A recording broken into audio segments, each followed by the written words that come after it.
E aí, gente, tudo bem com vocês? Bem-vindos ao meu canal. Eu sou o Gabriel e hoje nós vamos conhecer os artistas que mudaram o nome dos seus álbuns antes do lançamento oficial. Pois é, muita gente já deve ter visto que sempre no meio das histórias, das carreiras dos artistas, tem esse momento que eles anunciam o título do álbum, falam um pouco sobre aquilo e às vezes no meio desse caminho acontece alguma coisa que faz com que eles mudem completamente de ideia e aí comecem um novo conceito, um novo título, a porra toda nova, a era do zero basicamente.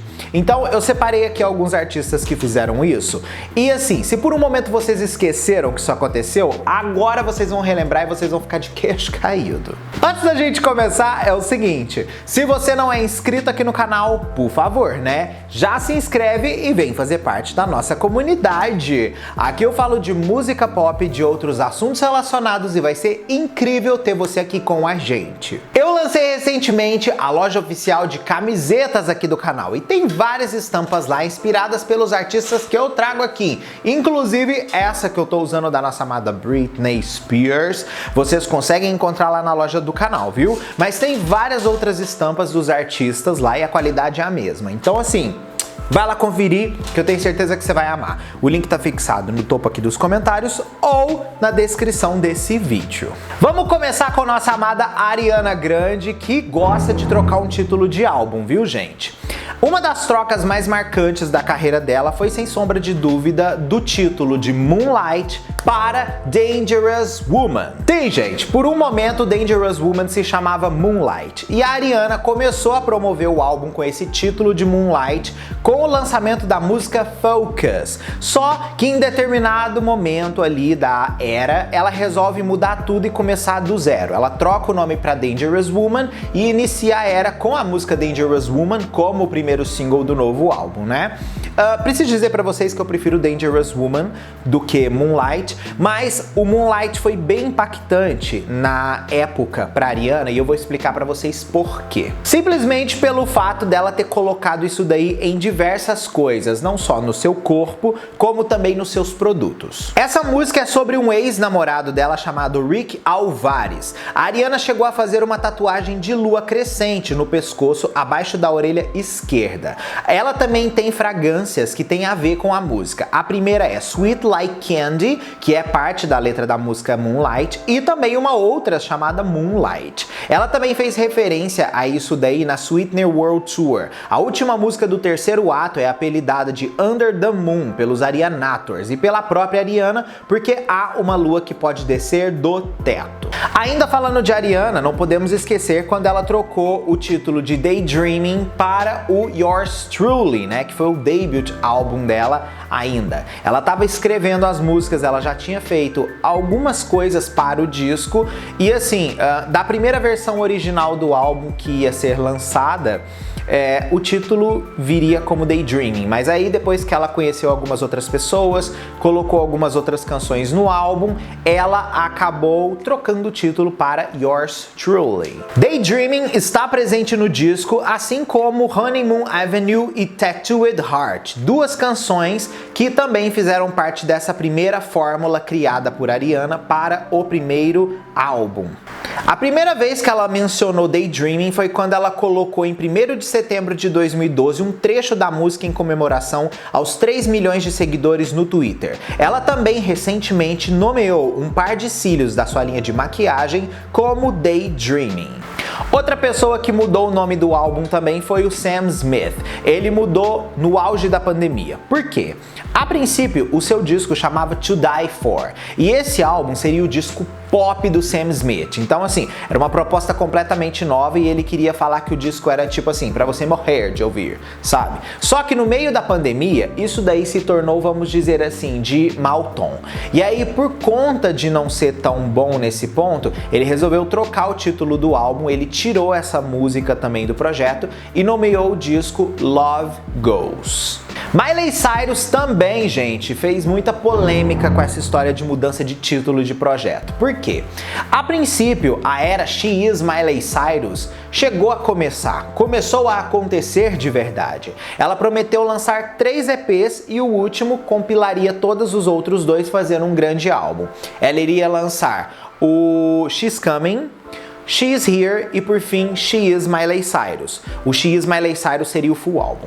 O que aconteceu? O She's Coming não teve a recepção tão esperada assim que todo mundo achou que poderia ter. Por mais que algumas músicas ali fizeram sucesso, não foi a mesma coisa. Então eles resolveram mudar a estratégia por trás disso daí. Então ela cancela o She Is Miley Cyrus e o She Is Here e resolve fazer diretamente um novo álbum. Sendo assim, ela produz o Plastic Hearts, que por fim das contas é um disco muito mais rock, não é tão assim diferentão como a gente viu no She's Coming, e levou a Miley para um patamar novo na carreira dela. Então foi uma mudança que valeu a pena, viu, gente? Outra pessoa que mudou o nome do seu álbum foi a Camila Cabello com o The Hurt, The Healing and The Loving. É importante a gente dizer, esse seria o primeiro álbum da Camila e chegou a ter o primeiro single oficial lançado. Naquela época, o primeiro single foi Crying in the Club, e ela anunciou o título do álbum como uma forma de se reabilitar de tudo que aconteceu até aquele disco nascer. Só que por fim das contas, Crying in the Club não teve o impacto que todo mundo esperava. Ela sim produziu um outro single depois dele, né, que foi a faixa Havana. E aí Havana se juntou com Oh My God, que acabaram dando bem certo. E aí depois que isso daí acontece, ela resolve mudar toda a estética do projeto, puxar algumas músicas um pouco mais assim, vamos dizer, com ritmos latinos pro projeto, e ela troca o nome do álbum novamente. Só que antes do título do álbum se tornar Camila, por um momento ela colocou o disco como Never Be The Same. Inclusive ela conta isso para a revista da Billboard. Só que aí por fim ela achou melhor colocar Camila. E aí por fim tivemos esse álbum finalmente sendo lançado naquela época. Uma pessoa que ia dar muita treta se tivesse mantido o título que estava na mente seria a Madonna com o seu álbum Black Madonna, que acabou se tornando o Hard Candy. Por quê? Naquele momento, a Madonna produziu esse disco ali com o Timbaland, com Justin Timberlake, com o Pharrell, e aí ela queria botar essa ideia de Black Madonna como o título do projeto. Só que aí o que aconteceu?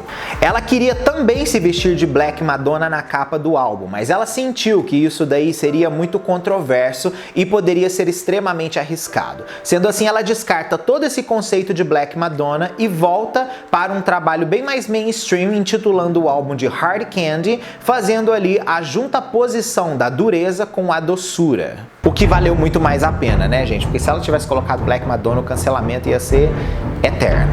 Ainda falando de Madonna, ela também mudou o título do álbum Ray of Light. Na verdade, o Ray of Light se chamava Mantra. Em algum momento, alguns fãs cogitaram que o álbum poderia chamar Verônica Eletrônica, mas isso daí nunca foi confirmado. Na verdade, o disco realmente se chamava Mantra. E a própria assessoria da Madonna confirmou isso.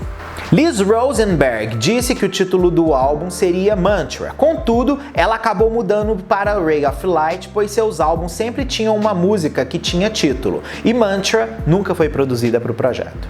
Taylor Swift também trocou um dos títulos dos seus álbuns, né? O Lover que nós conhecemos se chamava Daylight. Pois é, quando ela fez o Reputation, que era um álbum bem dark, bem sombrio, pesado, e ela fez depois o Lover todo colorido, alegre e feliz, ela entendeu que aquilo era uma grande procura pela luz, né? Era um álbum solar. Então ela entendeu que Daylight seria um bom título, mas por fim ela preferiu o Lover porque ela achou que costurou melhor toda a ideia do que ela se propôs a fazer ali. Eu também prefiro Lover do que Daylight.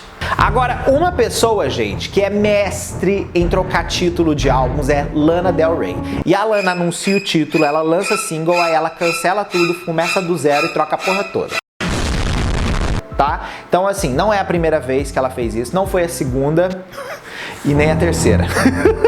Mas é sobre isso. Uma das trocas mais famosas que a Lana fez foi quando ela trocou White Hot Forever pelo Chemtrails Over the Country Club, o que eu prefiro 1000 vezes mais. Ela revelou a primeira vez que estava trabalhando em um novo álbum em 30 de agosto de 2009, data de lançamento do álbum Norman fucking Rockwell. Na entrevista ela acabou anunciando o título White Hot Forever e explicou que partes do álbum já haviam sido escritas. Porém, ela resolve descartar tudo, mudar o título e fazer uma coisa nova, o que eu achei, como eu disse, muito melhor. Recentemente ela aprontou isso novamente quando anunciou no dia do lançamento do disco Chemtrails Over the Country Club o sucessor dele que se chamaria, naquele dia, Rock Candy Sweet. E ela deu também o lançamento do álbum para junho, só que o que aconteceu? Passou o tempo e não veio aí.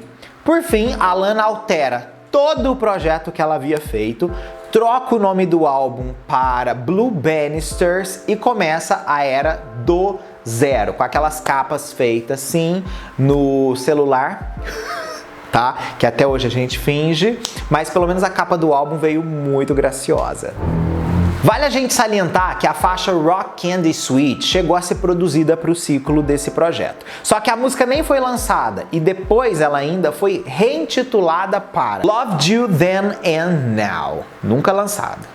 O Honeymoon também, gente, vocês lembram? Tinha um título diferente. Quando a Lana anunciou, ele se chamava Music to Watch Boys 2, que eu amava esse título. Essa é uma das minhas músicas favoritas da Lana Del Rey e se o álbum fosse isso daí também eu não ia reclamar, porque eu amo esse nome de música. No final de junho de 2014, após o lançamento do segundo álbum dela, Ultraviolence, Lana afirmou que tinha começado a escrever um novo álbum que se chamaria Music to Watch Boys 2. Então sim, apenas pensando sobre isso e o que isso significaria, ela resolveu botar o título. Mas por fim, acabou descartando tudo e jogando para Honeymoon. Outra pessoa que cogitou um título diferente para o seu trabalho foi a Beyoncé com o disco Lemonade, que por um momento ia se chamar Freedom.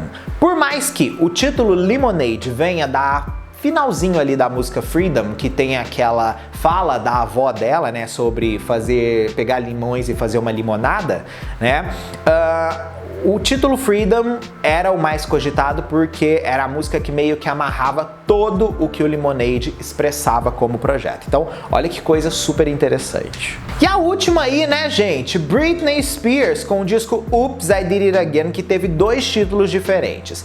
Na primeira versão do álbum, eles chamaram ele de Sunflower. Depois, eles chamaram de Platinum 2000. Por um periodinho bem pequeno, cogitaram também auto-intitular o álbum como Britney Spears, mas por fim, a música Oops, I Did It Again foi feita e acabou dominando a porra toda e falando, bom, peraí, isso aqui dá um título bom, vamos colocar esse título. Então ficou Oops, I Did It Again, tá? O que a gente conclui disso tudo? Foram mudanças boas, né, gente? A gente percebe que amarrou muito melhor os projetos ficaram mais, assim, coesos com a realidade que a gente vive hoje, as pessoas agradaram dos títulos, as pessoas entenderam os projetos de uma forma diferente e eu fico pensando ainda se eles tivessem optado por esses outros nomes. Como seria hoje a nossa percepção sobre esses trabalhos? É algo que eu fico assim, ó, refletindo horrores, tá? Conta aqui pra mim quais dessas mudanças você viveu que mais te impactou, que eu quero saber. E se tiver outros discos que tiveram nomes alterados, manda aí pra titia que a titia vai fazer um parte 2 desse vídeo porque eu amei esse tema. Beleza? Ó, beijo e a gente se vê no próximo vídeo nosso. Aí, tchau!